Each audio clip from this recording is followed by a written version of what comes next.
J'espère que vous allez merveilleusement bien ce soir. Vous m'excuserez parce que je crois entendre... Non, je croyais entendre un bruit, mais en fait non, tout va bien. J'espère que vous allez merveilleusement bien ce soir. Et si vous êtes là d'ailleurs, c'est peut-être que ce n'est pas le cas. Auquel cas, je suis là pour ça. Je suis là pour ça. Je suis là pour que vous n'allez pas bien. Vous n'alliez pas bien. Non, pardon, c'est n'importe quoi ce début de vidéo. Je suis là pour vous aider à enlever tout ce stress qui peut-être vous submerge. Cette sensation peut-être un petit peu désagréable qui peut vous submerger. Eh bien, je suis là pour vous proposer de s'évader un petit peu de ça. Peut-être que c'est quelque chose qui t'arrive au quotidien.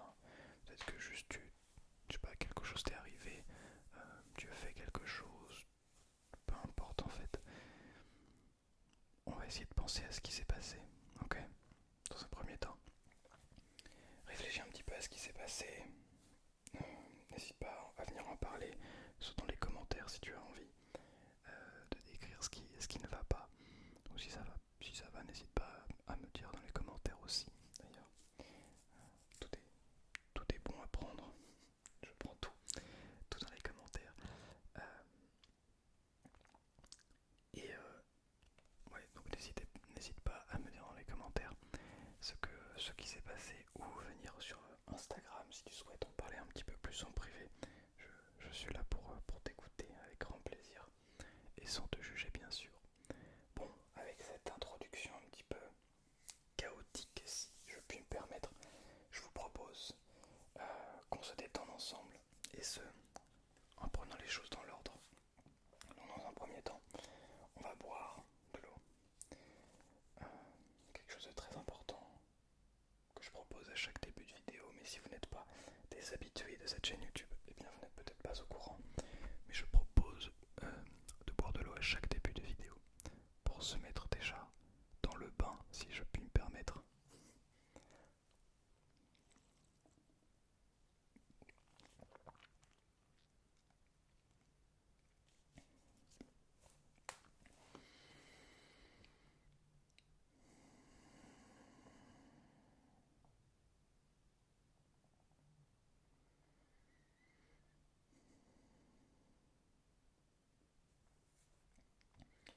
Ça va me permettre aussi à moi de prendre ce temps pour me détendre un petit peu et penser à d'autres choses.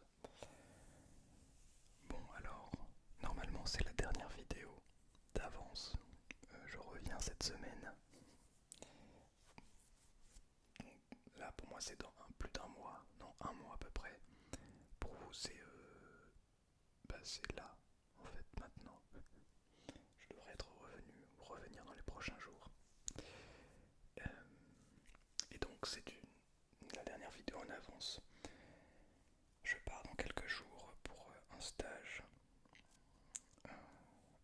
en musique. Voilà, faire ce que j'adore, c'est-à-dire faire de la musique. Et j'espère apprendre énormément de choses, je n'en doute pas d'ailleurs. Vivre des choses incroyables avec des gens incroyables. Voilà, ça va être génial. Ensuite, je vais aller à Paris. Voilà, passer des petites vacances à Paris pendant les Jeux Olympiques. Ça va être bondé, mais je crois que bon, je n'irai pas comment dire, voir une épreuve olympique, malheureusement. Mais j'ai un ami qui est bénévole. Et j'ai un autre ami qui participe aux 10 km, aux 10 km des Jeux Olympiques. Alors pas le 10 km professionnel, celui des gens qui ont été tirés au sort. Mais ça reste exceptionnel, ça reste très cool. Je l'aurais fait avec plaisir si j'avais pu être inscrit. Mais bon, ça fait 2 ans à peu près qu'il s'entraîne pour ça, enfin qu'il a commencé à faire les sélections pour ça et tout. Donc bref, en tout cas ça va être génial. Un bon petit séjour à Paris. Et puis ensuite, on va aller en voyage. Je ne sais pas encore où. C'est un petit peu le flou à ce niveau-là. Bref, tout ça pour vous raconter ma vie, pour vous dire que je n'ai pas été là pendant un mois. Mais donc, moi, ça me permet aussi de reprendre un petit peu le contact, vous voyez, un petit peu le contact avec le monde réel. Qu'est-ce qui s'est passé? Qu'est-ce qui se passera? Euh, donc, à partir d'après toutes ces vacances, vacances, le stage aussi, c'est des vacances, même si j'espère faire de la musique pendant plusieurs heures par jour. Euh, ce sera dans l'optique de pouvoir m'améliorer et plus tard d'avancer dans ce milieu. Par la suite, donc quand je reviendrai, ah oui, autre chose à vous dire, et ça va avancer, ça va aller avec ce que je vais dire juste après. Je viens de recevoir donc mon Mac, j'ai reçu un MacBook, j'ai payé un MacBook de ma poche, ça coûte bonbon. Euh, Pourquoi? Parce que j'avais envie aussi de faire des lives et qu'il n'y ait pas ce ventilateur derrière-plan, des lives de meilleure qualité, etc. sur Twitch. Donc ça me permettra, quand je reviendrai, donc pour vous c'est cette semaine, de faire des lives, de refaire des lives Twitch. D'une, je l'espère, meilleure qualité avec ces micros là. Normalement ce sera avec ces micros sur ce setup, à cet endroit là. Donc ça, ce serait vraiment pas mal de pouvoir faire des lives. Et puis je ne sais pas comment l'année prochaine va se dérouler honnêtement. J'avoue que pour l'instant c'est un petit peu le flou. C'est-à-dire que je ne sais pas si je vais rester à une vidéo par semaine comme je le fais là, ou si je vais décider de passer à 2, voire peut-être même 3. Je ne sais pas encore. Euh, Ceci étant dit, ce sera des questions que je me poserai peut-être pendant les vacances. Euh, En fait, c'est pas du tout une vidéo où j'enlève votre stress. Je viens de remarquer. En fait, j'enlève plutôt mon stress à moi. D'ailleurs, ça se trouve, le titre n'est pas j'enlève votre stress. Je ne sais pas ce que je vais vous dire, ce que je vais écrire dans le titre. Bon, en fait, pour être honnête avec vous, j'ai déjà écrit le titre. J'enlève votre stress donc. Mais c'est vrai que parfois les vidéos, parfois la vie fait qu'on prend finalement un chemin qui n'était pas prévu. Et donc cette vidéo part plutôt en blabla. Bon, il y aura quand même des triggers à la fin, après ce blabla. Mais bon, je me sentais inspiré pour parler. Et donc voilà, je ne sais pas honnêtement quel chemin va prendre la chaîne.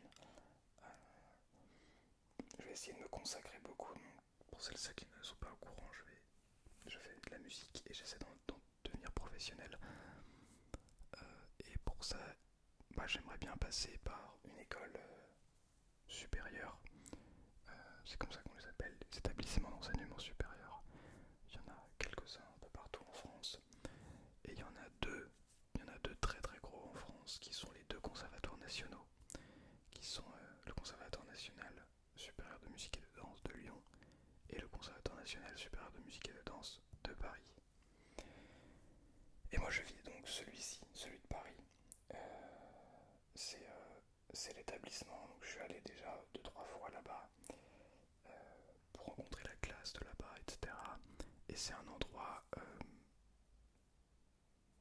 c'est vraiment un peu genre, comment vous dire, c'est vraiment un objectif pour moi de rentrer là-bas. Euh, Parce que je sais que c'est un endroit qui vise réellement l'excellence, qui vise pas juste d'être un bon musicien, mais d'être très bon, voire le meilleur dans son domaine. Un des meilleurs, parce qu'il y a plusieurs personnes qui rentrent là-dedans. Mais c'est quand même d'être le meilleur au plus possible, quoi. Euh, Évidemment, il n'y a jamais, enfin c'est difficile de parler en musique d'un meilleur en sport, par exemple, le meilleur temps sur 100 mètres. Euh, J'allais dire Kipchoge, oh là là, c'est Usain Bolt par exemple. Et voilà, on sait que le meilleur c'est Usain Bolt. Mais en musique, c'est difficile de dire quel musicien est le meilleur. Est-ce que c'est celui qui est capable de jouer telle chose le plus vite possible, ou au contraire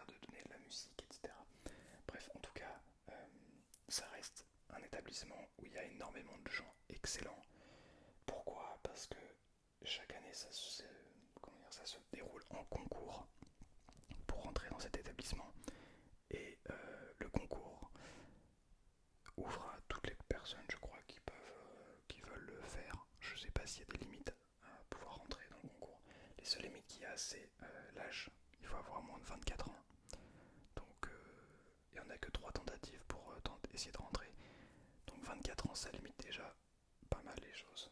Ça fait que si t'as 24 ans dans l'année, c'est possible. Mais si t'as 25 dans l'année, c'est pas possible. Donc voilà, c'est quoi que même 24, je suis pas sûr que ce soit possible. Bon, je sais plus. Ah, je sais plus. Enfin bref. Donc voilà. Ce qui fait que c'est tendu. Et puis donc dans ma discipline, moi je vais rentrer en euphonium saxhorn. Et il y a une seule place par an. Donc c'est un concours où il y a tous les meilleurs de France qui essaient qui vont jouer là-bas pour essayer de rentrer en licence 1. Tous les meilleurs de France qui vont là-bas. Et je crois que cette année, il y avait 18 personnes qui ont tenté. Et il y a une personne qui a été prise. Donc voilà.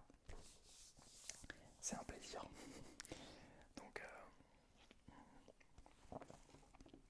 mon objectif, c'est de réussir à rentrer. Donc ça veut dire d'être la personne qui va être meilleure que les autres. Et c'est pas qu'une question d'être bon, voire très bon, voire excellent. Il faut être meilleur que les autres. Donc bon. Ça demande beaucoup de temps, de travail, de sensibilité artistique. Et je crois d'ailleurs que c'est quelque chose comment dire, comment vous évoquez ça, euh, c'est quelque chose que je trouve incroyable parce que j'ai eu la chance avant de me mettre dans la musique à fond, d'expérimenter énormément de choses d'ailleurs pendant aussi. Et cette chaîne YouTube est,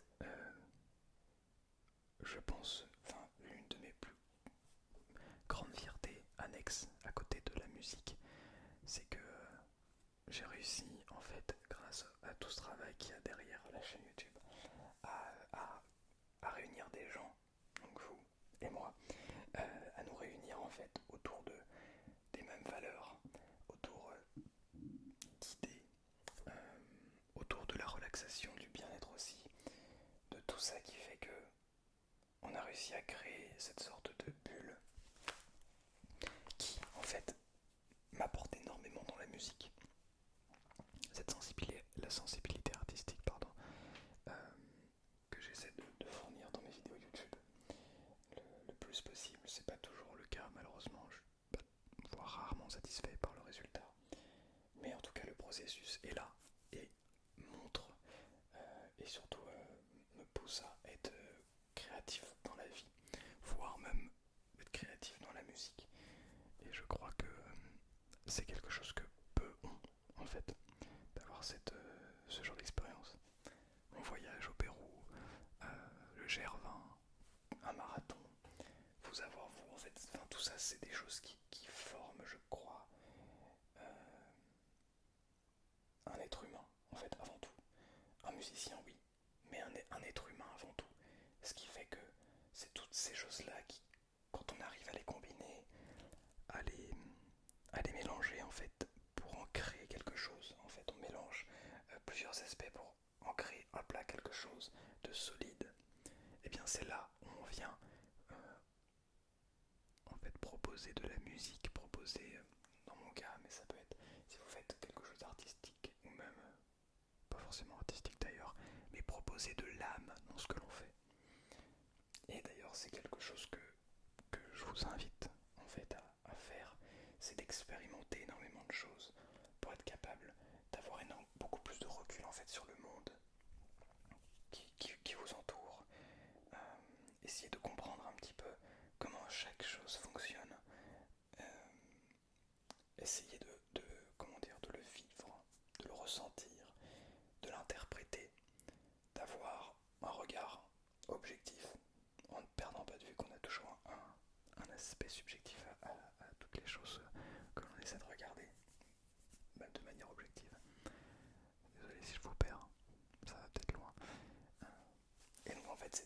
expériences qui forment la personne que l'on est, et donc peu importe au final ce que l'on fait. Ce qui compte après, c'est que l'on fasse avec toute cette expérience.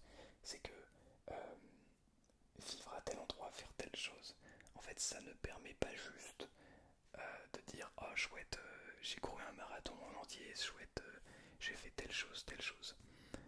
Non, la vraie force derrière ça, c'est qu'il faut l'utiliser dans ce que l'on fait tous les jours. Mais que ce soit d'un point de vue professionnel, personnel, en fait social, enfin dans tous les domaines de notre vie. Être capable d'étaler tout ça pour proposer voilà, pour donner de l'âme à tout ce que l'on fait. Et être capable de donner de l'âme non seulement à ce que l'on fait professionnellement, mais aussi à ce que l'on fait personnellement, si on a des projets perso, si on fait du sport, pouvoir donner de l'âme si on a des projets artistiques, des choses comme ça. Aussi donner de l'âme dans nos relations, ça peut être amoureuse, amicale, familiale, enfin bref, toutes nos relations. Et tout ça font que on va être une personne complète en fait. Et je suis sûr que vous êtes des personnes complètes. Mais être capable de le comprendre et de le concevoir, c'est encore quelque chose d'autre. Une autre étape. Et tout ça vient bien sûr avec tout ce dont on parle sur la chaîne YouTube depuis presque 3 ans maintenant. Ce qui n'est pas si long finalement. 3 ans ce n'est pas non plus énorme. Mais si jamais vous avez évolué, vous avez forcément évolué, changé, et ben la personne que vous étiez au début de cette chaîne YouTube ou quand vous avez découvert cette chaîne, bah c'est plus la même personne que la personne que vous êtes aujourd'hui. Je trouve ça magnifique. Je trouve ça magnifique parce que on n'a pas forcément perdu. Et là c'est le problème, c'est qu'on peut avoir perdu tout ce qu'on a fait avant, tout ce qu'on a vécu avant, tout ce qu'on a ressenti avant, on peut l'avoir perdu de notre tête et de se dire ah ouais mais en fait au final j'ai juste perdu l'objectif de vue. C'est le problème, c'est le piège, c'est d'être capable de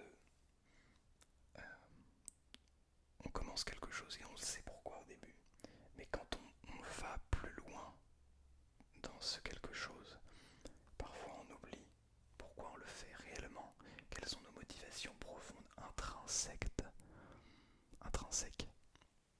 je crois que c'est intrinsèque, bref, et c'est ça qui est juste, comment dire, c'est ça que j'essaie de proposer moi, de vous inviter à faire dans les vidéos, de manière générale, c'est tout ça, c'est d'être capable de prendre toujours du recul, c'est de comprendre nos émotions, et après ça veut être capable de les contrôler, pas dans le mauvais sens du terme, mais de les comprendre et puis de les écouter et de voir comment est-ce qu'on peut vivre avec, euh, comment, je ne sais pas moi, comment est-ce qu'on voit la question du bonheur, ça dépend de chacun, profiter de l'instant, ça peut être, c'est des questionnements.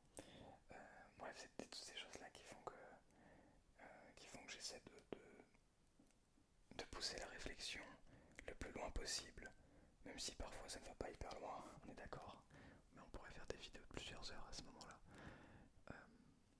Et en fait, c'est pas, chaque point sont hyper importants. En fait, on peut aller chercher en détail sur chaque point. On peut à chaque fois, c'est un entonnoir. En fait, on peut à chaque fois aller. Si on parle de la vie de manière générale, c'est un sujet hyper vaste.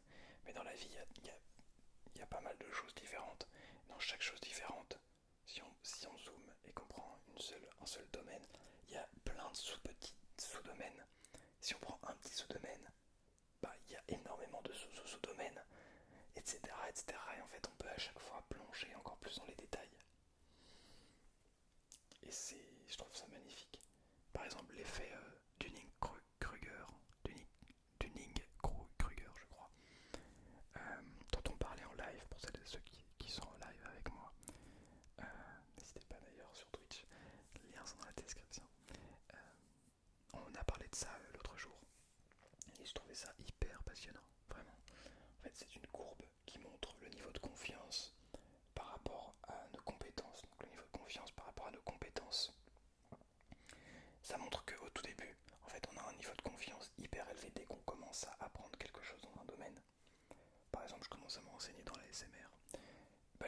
confiance énorme au bout de très peu de temps en fait. Très rapidement, j'ai un niveau de confiance vraiment énorme. J'ai l'impression de connaître très bien mon sujet parce que j'ai regardé 10 vidéos YouTube, j'ai regardé 5 blogs, j'ai lu 2 livres et ça y est, je suis un expert dans le domaine. Parce qu'il y a beaucoup d'informations en fait qui arrivent au début, ce qui est normal. Et puis en fait, petit à petit, on commence à baisser. Petit à petit, on remarque, si on continue à apprendre, bien souvent beaucoup de gens restent bloqués tout en haut, là où ils ont une confiance énorme mais qui ne connaissent rien. Mais si on pousse un petit peu plus loin un sujet, on se rend compte qu'on ne sait rien quasiment, qu'on ne connaît pas ce sujet en fait, pas tant que ça. Et on arrive à un moment de la courbe qui est vraiment tout en bas où on a très peu confiance parce qu'on voit qu'on ne sait absolument rien et qu'en fait on a énormément de choses à apprendre. Et petit à petit, la courbe remonte en confiance quand on commence à se professionnaliser, à devenir un expert dans un domaine. Mais pour certains, ça prend 20, 30, 40, 50 ans, voire plus, pour devenir un expert dans un domaine. Ça, c'est un point important.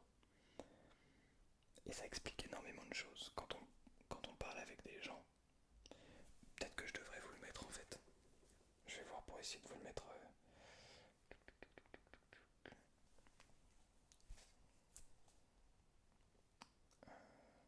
Je vous le mets là. Tiens, regardez. Voilà la courbe.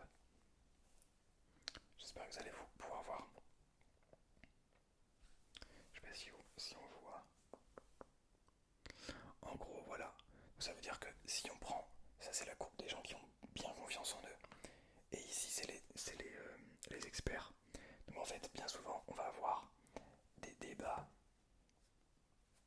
des gens qui discutent entre une personne qui a l'impression de tout savoir, mais qui ne sait rien, qui est juste a énormément de confiance dans le domaine, et quelqu'un qui est un expert dedans. Comme vous avez pu le voir sur la courbe, en fait, la personne qui ne sait pas grand-chose, montagne de la stupidité s'écrit, en fait, a plus de confiance qu'un expert, que quelqu'un qui a passé sa vie dessus. Et, et ça, c'est important à savoir, parce que ça explique énormément de choses. Lorsque vous parlez à quelqu'un de ce que vous faites, mais ça peut être à vos parents, votre famille, vos amis, votre petit ami, votre petite amie, ouais, copain, copine, enfin bref. Lorsque vous parlez à quelqu'un d'un sujet qui vous touche, vous tient à cœur, que vous défendez, que vous avez l'impression de connaître parce que vous avez passé énormément de temps dessus, vous parlez avec cette personne qui a l'impression de connaître aussi, parce qu'il a vu un petit peu de reportage dessus. Vous, c'est votre domaine de prédilection. Mais cette personne, bon, bien souvent, peut-être une personne même plus âgée, un abonné qui parlait de ça, je veux pas dire de bêtises, mais un abonné qui était expert dans quelque chose, et qui disait, je sais plus quel âge il avait, peut-être 16 ans, quelque chose comme ça, et il disait que il parlait avec des personnes âgées parfois, et en fait il leur apprenait des choses, et les personnes âgées n'acceptaient pas que ce jeune connaissait plus de choses que dans ce domaine. Bien sûr, ça ne veut pas dire que les personnes âgées ne savent rien du tout, c'est faux. Mais en fait, on a beau vivre des années et des années, ça ne veut pas dire qu'on maîtrise tous les sujets à la perfection, qu'on est des experts dans tout. Et c'est ce genre de choses, en fait, ce genre d'effet, au-delà d'expliquer des choses, en fait, il nous permet aussi à nous d'anticiper, de nous dire, ok, il y a des domaines dans lesquels je suis, c'est un jeu générique, il y a un domaine dans lequel je suis un expert parce que j'ai fait, 5 ans ou plus d'études dessus, 3 ans d'études, peu importe, et je travaille dedans depuis 10, 15, 20 ans. Ou en tout cas, je suis dans le domaine et c'est mon job. Je suis un expert là-dedans. Donc quand il y a un débat là-dessus, je peux donner mon avis en sachant bien qu'il y aura des gens qui vont alors avoir l'impression de connaître mieux que moi, en sachant qu'ils ne connaissent rien. Donc ça, c'est à prendre du recul. Mais ça veut aussi dire qu'on sait que quand il y a des domaines qui vont être mis sur la table, dans des discussions, de manière générale, dans des domaines que nous ne connaissons pas, eh bien on peut émettre un avis, mais tout en gardant de la distance parce qu'on sait qu'on ne sait rien en fait. On sait que, attention, là j'ai l'impression de connaître, alors que commence à dire ouais je connais mieux que toi, blablabla, alors qu'en fait, non, je sais que je ne sais pas, et que j'ai juste beaucoup de confiance parce que j'ai appris pas mal d'informations en peu de temps, ce qui fait que j'ai l'impression de les connaître. Voilà. Donc c'est ce genre de choses, et soi-même, ça permet de prendre du recul. Et voilà, pour comprendre un petit peu mieux tout ça. J'en ai dit des choses, hein, plus ou moins intéressantes d'ailleurs. J'espère que... Je sais pas combien de personnes encore qui sont là. Peut-être qu'il reste 10 personnes, même pas une personne ou deux. Bah, si tu es là encore, n'hésite pas à me mettre asticot dans les commentaires. Mais il y aura peut-être que un ou deux asticots dans les commentaires. Je suis sûr que les autres regarderont les commentaires et diront mais pourquoi il y a des asticots dans les commentaires? Je ne comprends pas. Je vous propose donc d'ouvrir un petit mot de bonheur et d'optimisme. J'ai failli oublier. J'ai failli oublier, veuillez m'en excuser. De toute façon on a le temps, c'est bon, on a le temps. J'ai aussi un petit sac là, un petit sac plastique. J'ai mis des choses que je vais jeter je pense. Voilà. On a de quoi faire. Il s'agit d'un mignon petit couple qui est en train de pique-niquer. Qui est en train de pique-niquer.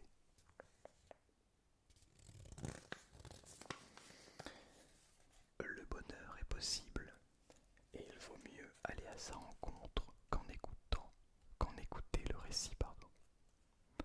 Le bonheur est possible et il vaut mieux aller à sa rencontre qu'en écouter le récit de Christophe André. C'est ce dont je parlais un peu tout à l'heure, ça rejoint plutôt ce que je parlais tout à l'heure. Pardon. Il ne faut pas se laisser emporter, il faut vivre des choses, apprendre ses propres expériences. Je sais pas moi, se faire voler quelque chose. Se faire voler quelque chose. Non, on va pas aller faire en sorte de se faire voler quelque chose. Non, bien sûr que non. Je vous souhaite de ne rien vous faire voler. Mais se faire voler quelque chose, c'est une expérience.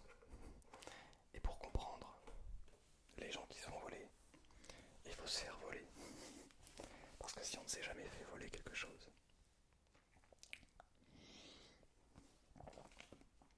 bah on a beau parler, mais vous voyez, on est comme dans les fêtes du Dunning-Kruger.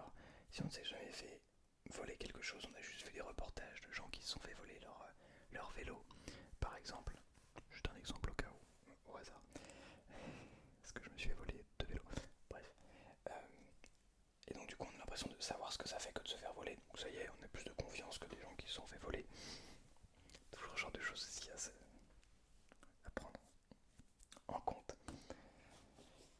Donc expérimentez, voilà, faites-vous voler. C'est exactement ce que je dis. D'ailleurs dites-moi si vous voulez que je vous vole quelque chose, moi je suis là, il n'y a pas de souci. Si vous voulez que je vous vole, je sais pas moi, une voiture, laissez les clés dessus, ça va être plus facile. Mais qui part dans son délire. Laissez les clés dessus et voilà, je vous la volerai, il n'y a aucun souci, franchement. Vous serez comme ça, vous serez expérimenté. Je plaisante évidemment, au cas où, on ne sait jamais. Bref, je vous propose d'ouvrir, de faire un petit peu de trigger. Je vois qu'il me reste plus beaucoup d'espace sur ma carte SD. La vidéo ne durera pas hyper longtemps, mais quand même on a le temps.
laisser pousser les ongles pour pouvoir faire des triggers. Ce sera peut-être plus intéressant. Parce que là, c'est pas terrible.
Quelque chose d'autre.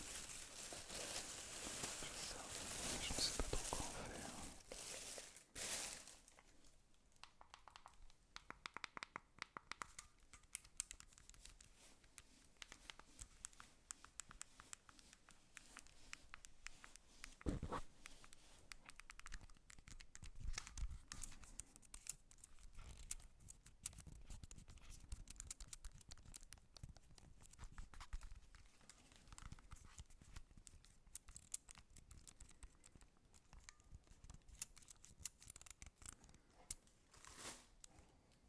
Faut pas qu'il tombe. Hop là, pardon.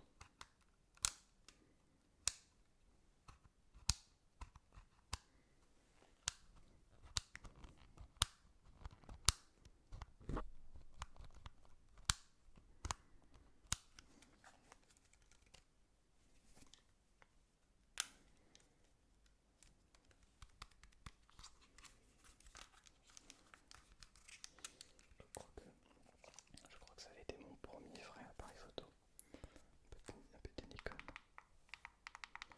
Et bon, je crois avant j'avais dû avoir un appareil photo jetable. Jetable, hein, ouais, ça doit être ça. Je sais plus comment ça fonctionne exactement. Mais il y avait des photos limitées. Et du coup on pouvait pas faire n'importe quoi, on avait que quelques essais. On pouvait pas juste prendre en photo comme ça, on sort notre smartphone et on se prend en selfie comme ça. Clic, clic, clic, clic. Clic, clic, clic, clic. Mais déjà on n'avait pas de smartphone. Je sais plus j'avais ça quand. Quand est-ce que j'avais ça? Je crois que c'était à l'école primaire. Et j'avais pas du tout de téléphone. Logique. Je crois que mon premier téléphone j'ai dû l'avoir. Je me demande si c'était pas en cinquième. En cinquième peut-être au collège. J'ai dû avoir mon premier téléphone. C'était pas un truc de fou. Et surtout je pouvais pas l'amener. Je pouvais pas l'amener en cours. Et je crois qu'en troisième j'ai dû avoir un autre téléphone. Un petit peu mieux. Genre là j'ai commencé à jouer aux jeux vidéo. Je vous raconte ma life, hein. C'est fou. Mais ça rappelle trop de souvenirs.